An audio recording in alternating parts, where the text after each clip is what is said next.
Yeah. Oh no!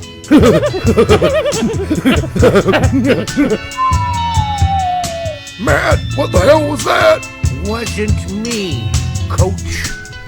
Welcome to the straight red car. Get off our lawn.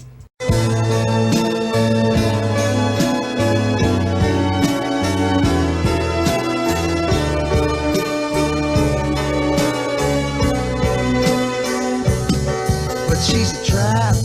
She's an unsung novel. Turn a lap and get your whole world dazzled on the line, or a phone call with or without wine.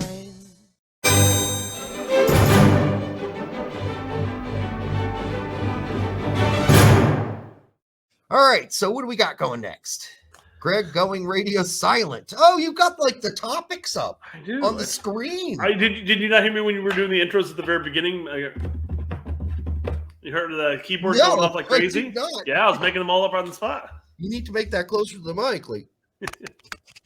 Oh, that doesn't sound good. All right. Gregg going radio. Isn't it fucking weird? Like USSF was losing, Gregg was losing. So they just said, hey, if we open our mouths up anymore after this, we're just digging a bigger ditch. So let's just shut the fuck up. They must have gotten somebody that understands social media.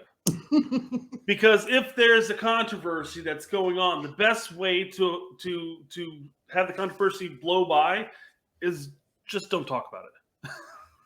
Don't bring it up. Don't apologize. Don't do anything. Just let it, ignore it. Pretend it never happened. And that guess works what? for politicians. Something else is going to come all up. the time. Something else is going to come up 2 days later, and people are going to forget about it. Yep. Yep. No, it works for politicians all the time. Just stop talking, and people will forget about it. And that's what they did. Yeah. But I'm sorry, I'm not forgetting about it. And I know what happened, and I've logged it. And did you read the Tim Ream quote about it? Or yes. Tim Ream basically said he apologized. That shit's over. We handled it during the camp. It's over. It's a non-story. And I'm like, well, why can't the rest of the USSF brass follow suit with that? Yeah, it should never have been brought up. I don't care it's how private you thought the fucking venue was. Yeah. But if you're talking to 196 other people and you you don't have a deal in place with the organization hosting it, that they won't post all of the fucking video and wording of the actual presenters on their website, you got to have a deal then. You got Gregg, you got to sign some paper that says, okay, I want this totally quiet. But even if they didn't publish it, I still think it would have came out because someone there cared and it would have come out what he said. There's no getting around that. 100%. So listen, I came up with two things. Either Gregg is a total fucking moron, which we mentioned, and really thought this was going to be kept under wraps. So that's not a good thing to think, right, about somebody. Or he did it on purpose, which makes him a total fucking asshole, right? He knew it was going to come out, but he did it anyhow. There's that.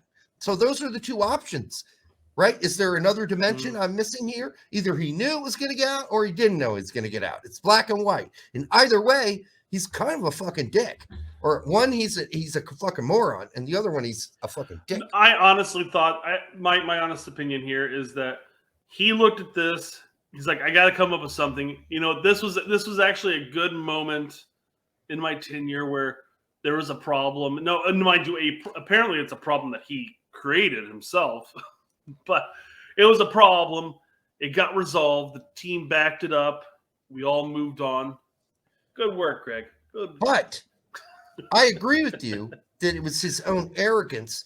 But at the time, there is that third option, right? The third option is Gregg spoke from the hip, not thinking that how serious the words were coming out of his mouth were, and obvious blowback that was going to come from it, because Gregg thinks he's really smart. Again, so he thought he might be wording it in a way. We're on the same page here, because that's exactly what I was saying. Is that that's what I'm saying too. This is a great moment. You know, I did a good job. You know, and he didn't think about how it was actually going to be portrayed, or if it was actually going to be portrayed, because obviously maybe he was under the impression USSF came out and said, "Hey, this is supposed to be a off the record type of bullshit." But yeah, no, I think it was an honest mistake on his end. It was a stupid mistake. Still makes him stupid. Why? Yeah, why makes him stupid and naive? Anything that close to the World Cup? You just exited. You're at a symposium.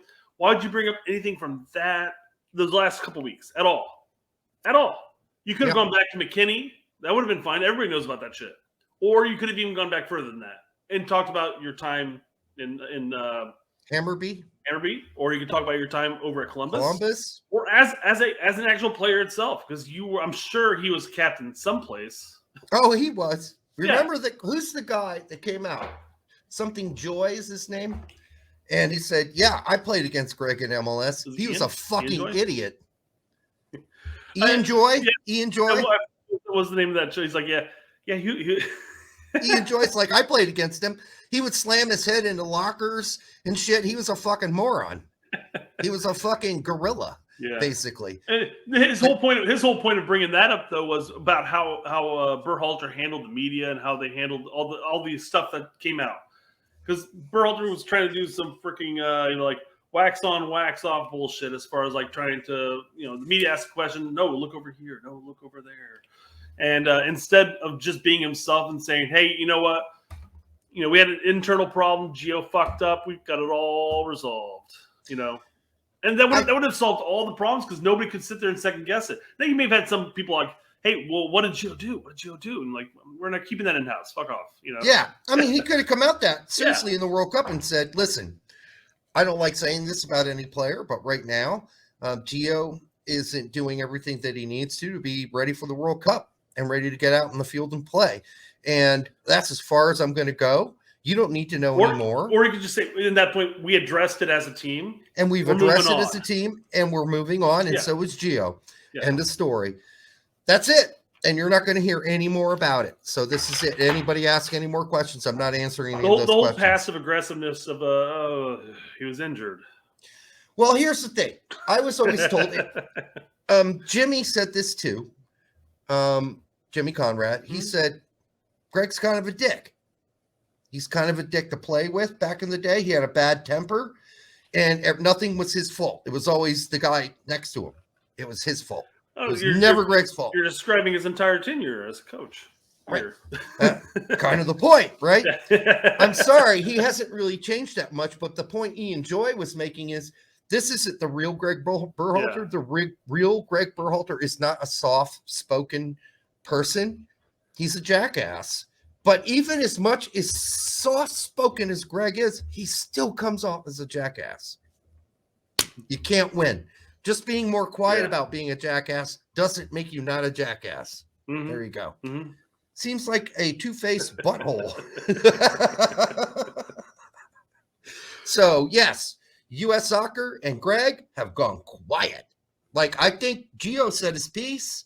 You thought you might hear a response from somebody like Gregg saying, yeah, I kind of blew that one, and I apologize. Again, they must have brought in somebody else that's familiar with social media, and they basically said, Gregg, go over to the corner. Go to the corner. Go to the corner. Don't talk. Don't say a fucking word. Yep. Get off the social medias. Don't do a goddamn thing because it'll only make things worse. Ignore it. Let it go. You might have some snide people come back later on and say, you might have some snide people coming back later and say, oh, you remember when Gregg did this? He's not a great coach. Yeah. But you know what? Just let it go. Let it go. Don't say a fucking word. It'll go by. My problem with Gregg is just a basic lack of honesty. But I do get the sense that he lives in a very foggy world where it's a lot about manipulation.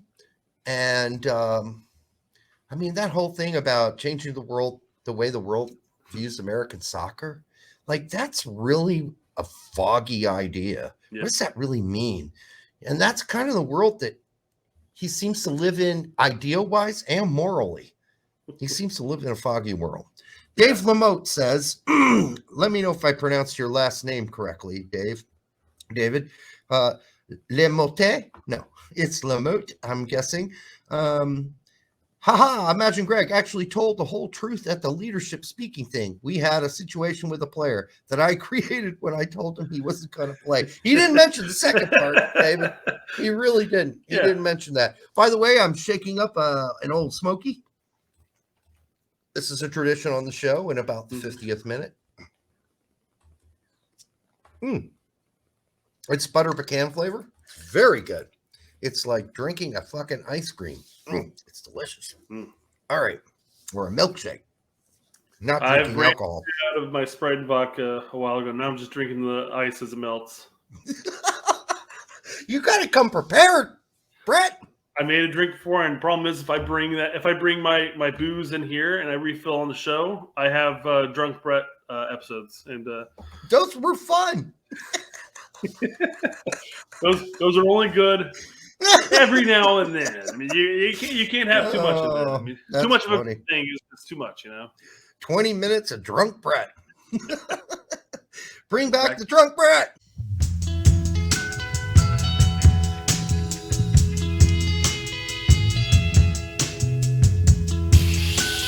You're gonna do her. Yeah. Oh no!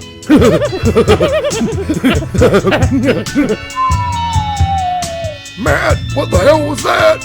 Wasn't me, Coach. Welcome to the straight red car. Get off our lawn.